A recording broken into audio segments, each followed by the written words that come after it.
Là, je vais présenter Catherine Delabarre, responsable d'unité chez Défi Métiers et directrice de projet opérationnel. Christian Capitaine, qui est chargé d'information et journaliste à Défi Métiers. Et Morad Benmezian, qui est lui aussi responsable d'unité de l'observation. Donc, tous les trois vont nous présenter rapidement les productions dont ils ont la responsabilité. Et après, on reviendra à un échange.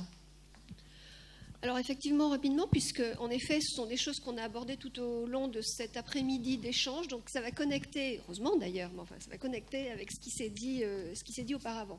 Tout à l'heure, Bernard vous a dit que Défi Métiers était un système complet d'information. En effet, si Défi Métiers utilise un éventail de supports multicanaux, multimodaux d'information, c'est pour pouvoir prendre en compte la diversité de vos situations de travail. Vous avez besoin de temps pour approfondir un sujet, vous avez besoin d'infos d'actualité qui vous parviennent automatiquement, vous avez besoin de pouvoir organiser une recherche ciblée ponctuellement, vous avez besoin d'échanger entre professionnels. Vous l'avez tous dit en groupe utilisateur. J'ai noté notamment que dans les votes tout à l'heure, 43% d'entre vous, la priorité était d'être informés. Donc ce sont des modalités auxquelles on essaye de répondre et sur lesquelles on vous sollicite pour que vous nous disiez oui, c'est ça qu'on veut ou on préférerait ça. Donc surtout dites-le nous. Donc nous combinons ces différents moyens d'information pour répondre à vos besoins.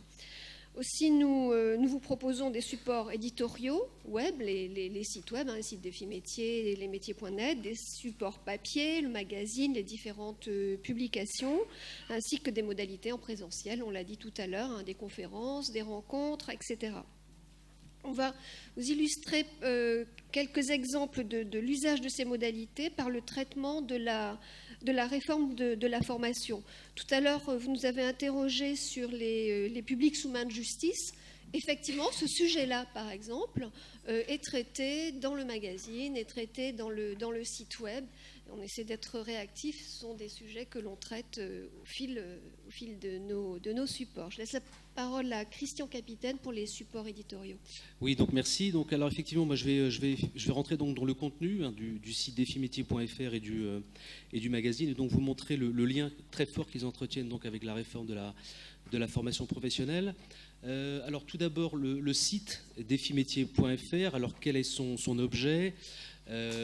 C'est assez classique finalement pour un site d'information, c'est celui d'informer sur le marché de l'emploi-formation, avec pour cible, bien qu'il soit accessible à tous, les acteurs de l'emploi-formation.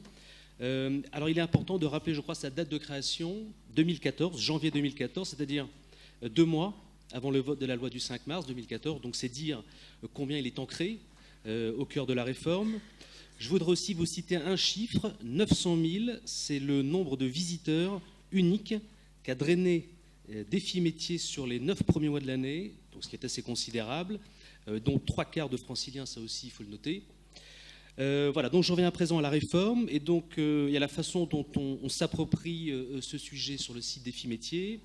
Alors nous l'avons abordé à travers l'ensemble de nos contenus, et donc plus particulièrement encore à travers 4 formats qui sont incontournables du site. Premièrement, nous avons les actualités.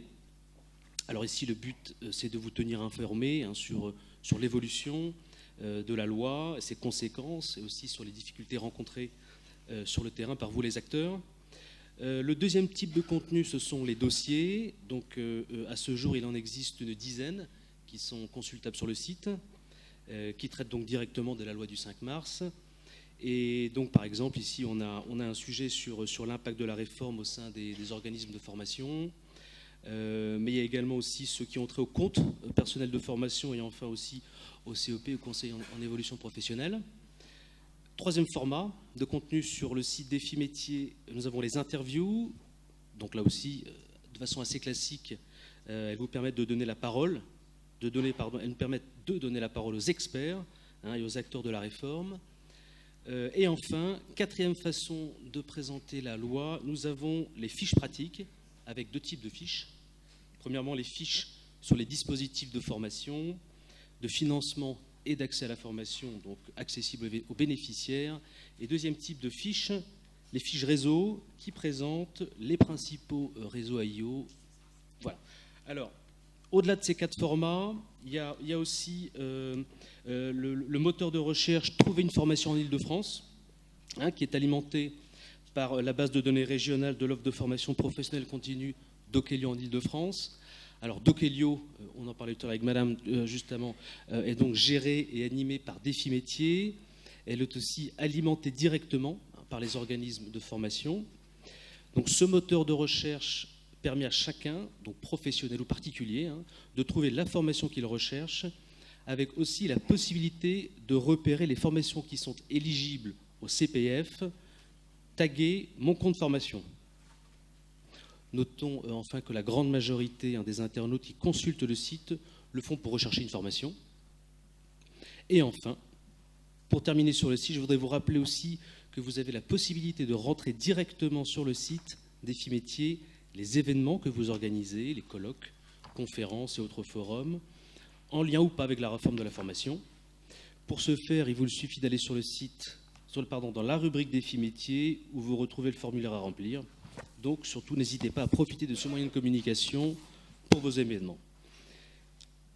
J'en passe à présent pour conclure sur la publication Le Francilien, donc, qui est, comme le site Défi Métiers, destiné aux décideurs et aux acteurs de la formation professionnelle en Île-de-France. Alors, sa mission est sensiblement la même que celle du site Défi Métiers. Elle consiste donc à informer sur l'actualité du secteur emploi-formation, en Île-de-France cette fois, bien sûr, et ce, sur l'ensemble de ces territoires, et avec ce qui en fait aussi sa particularité, des sujets traités de façon approfondie. Et notamment, nous avons le dossier. Alors, je précise quand même que le Francilien est tiré tous les 2 mois à 450 000 exemplaires. 4500. Qu'est-ce que j'ai dit ? 4500. T'as dit 450 000. J'ai dit 450 000, donc c'est un peu plus modeste, c'est effectivement 4500. Voilà. On n'a pas les moyens, 450 000. Donc, nous sommes...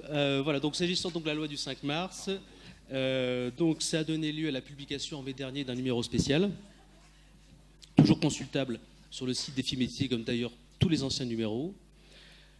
Un exemple ici donc de thématique abordé dans notre dossier sur la réforme. Nous avions le compte personnel de formation avec une explication détaillée sur le dispositif, ses modalités d'application, son contenu, etc.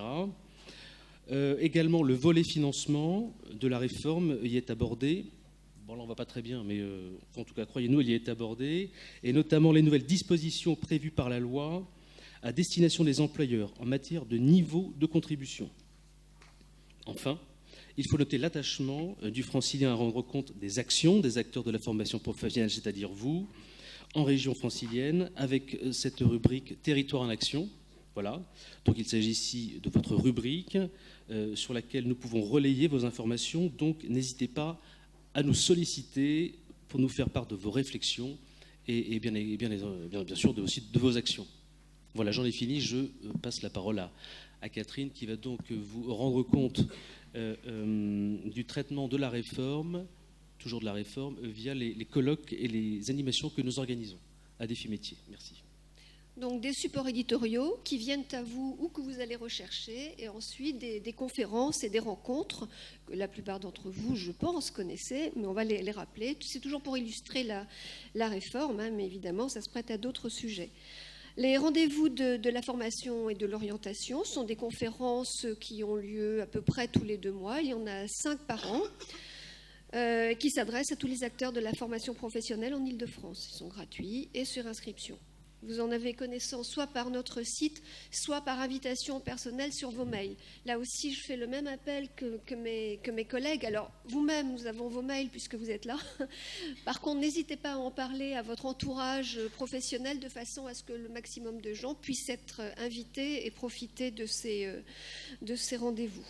Un exemple de rendez-vous, le 4 juin dernier, sur le thème de la certification, intervenait Georges Asseraf, le président de la CNCP, le ministère de l'Éducation nationale, lui-même. C'est un exemple, mais vous avez une petite liste de ces 2 dernières années. Un autre type de rencontre, c'est pareil, on en a parlé rapidement tout à l'heure, ce sont les journées interréseaux sur la formation professionnelle en Île-de-France, que l'on appelle les JIRIF. Elles ont lieu 1 fois par mois. Elles correspondent à une initiative conjointe de la région de Pôle emploi, de l'AGFIP et sont organisées par Défi Métiers. Et elles s'adressent aux prescripteurs, que sont les conseillers de Pôle emploi, des missions locales, des CAP emploi et également des conseillers RSA, des conseils départementaux. Ce sont des journées de sensibilisation sur les dispositifs de formation.